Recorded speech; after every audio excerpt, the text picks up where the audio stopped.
Hello friends, welcome back to healthy lifestyle. இன்றைக்கி வீடியோவில் நாம் எதை பற்றி பார்க்க போகிறோன்னா, ஜிம்முக்கு போயிட்டு ஒர்க் அவுட் செஞ்சுட்டு வந்ததுக்கப்புறமா நாம் என்ன உணவுகளை சாப்பிடணும் அப்படின்றத பற்றி தான் நாம் இந்த வீடியோவில் டீட்டெயில்டாக பார்க்க போகிறோம். உடலை ஆரோக்கியமாகவும் இளமையாகவும் ஃபிட்டாக வச்சுக்கிறதுக்காக தான் நாம் எல்லாருமே ஜிம்முக்கு போயிட்டு வரோம். அதே நேரத்தில் சிறந்த அதுக்கப்புறம் நல்ல விரைவான முடிவுகளுக்கு உடற்பயிற்சிக்கு அப்புறமா நாம் என்ன மாதிரியான உணவுகளை சாப்பிடணும் அப்படின்றதுல நாம் கவனம் செலுத்தி ஆகணும். அப்போ தான் உடல் ஃபிட்னஸாக இருக்கும். ஆனால் ஒர்க் அவுட்டுக்கு அப்புறமா உடல் ஆரோக்கியமாக இருக்கிறதுக்கு நல்ல ஊட்டச்சத்து அதிகமாக இருக்கக்கூடிய உணவுகளை சாப்பிடணும். ஒருத்தர் ஒர்க் அவுட் மூலம்தான் வெறுமனை உடல் ஃபிட்னஸை பெற முடியும். ஆனால் வெறுமனை உடலை பெறணும்னா அதுக்கு தேவையான ஊட்டச்சத்து நிறைஞ்ச உணவுகளையும் சாப்பிடணும். ஸோ இந்த வீடியோவை நீங்கள் ஸ்கிப் பண்ணாமல் பாருங்கள். இனிமேல் வரக்கூடிய விஷயங்களை ரொம்ப கேர்ஃபுல்லாக பாருங்கள். முதலாவதாக தண்ணி. உடற்பயிற்சி செஞ்சுட்டு வந்த உடனே தண்ணி குடிக்கணுங்க. அதுக்கப்புறமா தான் உங்களோட விருப்பப்படி நீங்கள் என்ன மாதிரியான உணவுகளை தேர்ந்தெடுத்து சாப்பிடணும்னு பார்க்கணும். முதலாவதாக ப்ரோட்டீன் ஷேக்கு. ஜிம்முக்கு போயிட்டு வந்த உடனே ப்ரோட்டீன் ஷேக் குடிக்கிறது ரொம்ப சிறந்த வழிங்க. இது தசைகளை உருவாக்குறதுக்கும் உடலுக்கு பல அமினோ ஆசிட்ஸை கொடுக்கறதுக்கும் ரொம்ப முக்கிய பங்கு வகிக்குது. அடுத்ததாக உலர்ந்த பழங்கள். உங்களுக்கு ப்ரோட்டீன் ஷேக் விருப்பம் இல்லை அப்படின்னா பாதாம், அக்ரூட்டு, வால்நட்டு, முந்திரி, பிஸ்தா இது மாதிரி பருப்புகளை நீங்கள் சாப்பிடலாம். இதெல்லாம் உங்களோட உடலுக்கு தேவையான ஆற்றலை கொடுக்கும், புரதச்சத்தையும் கொடுக்கும்.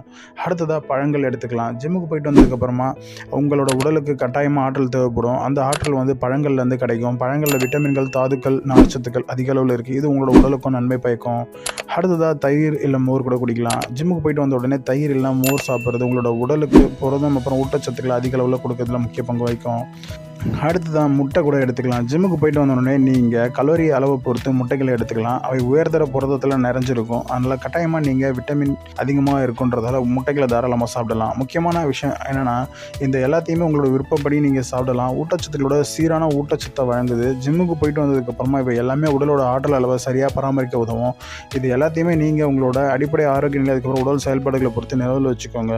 ஸோ இது எல்லாத்தையும் தாண்டி நீங்கள் ஒரு டயட்டிஷனோ இல்லை ஒரு நல்ல ஒரு ஜிம் ட்ரைனர்கிட்ட என்னெல்லாம் சாப்பிடணுன்றதை கேட்டு அதுபடி சாப்பிட்டுட்டு வந்தீங்கன்னா நீங்கள் நினச்ச உடல் கட்டாயமாக உங்களுக்கு கிடைக்கும். நீங்கள் எதிர்பார்த்த மாதிரியான உடம்பை ஃபிட்டாக மாற்றவும் முடியும். ஸோ ஜிம்முக்கு போய்ட்டு ரெகுலராக ப்ராப்பராக ஒர்க் அவுட் பண்ணால் மட்டும் போதாதுங்க. சரியான ஊட்டச்சத்து நிறைஞ்ச உணவுகளை சாப்பிட்றது மூலிமா மட்டும்தான் நாம் எதிர்பார்த்த அந்த ஒரு ஃபிட்னஸான பாடியை நாம் பெற முடியும். ஸோ இந்த வீடியோவில் நாம் பார்த்த இந்த விஷயங்கள் உங்கள் எல்லாருக்குமே யூஸ்ஃபுல்லாக இருந்திருக்கு தான் நான் நம்புகிறேன்.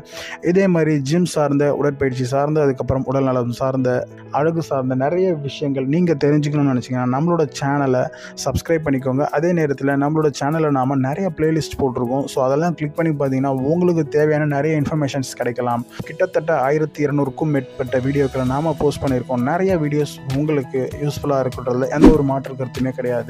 இந்த வீடியோ உங்களுக்கு பிடிச்சிருந்தா சப்ஸ்கிரைப் பட்டனை பிரஸ் பண்ணி சப்ஸ்கிரைப் பண்ணிக்கோங்க. கூடவே பக்கத்தில் இருக்கக்கூடிய பெல் பட்டனை கிளிக் பண்ணிக்கோங்க. இது மூலமாக நான் போடக்கூடிய வீடியோஸ் உங்களுக்கு ரெகுலராக நோட்டிஃபிகேஷனாக வந்துகிட்டே இருக்கும். நன்றி, வணக்கம்.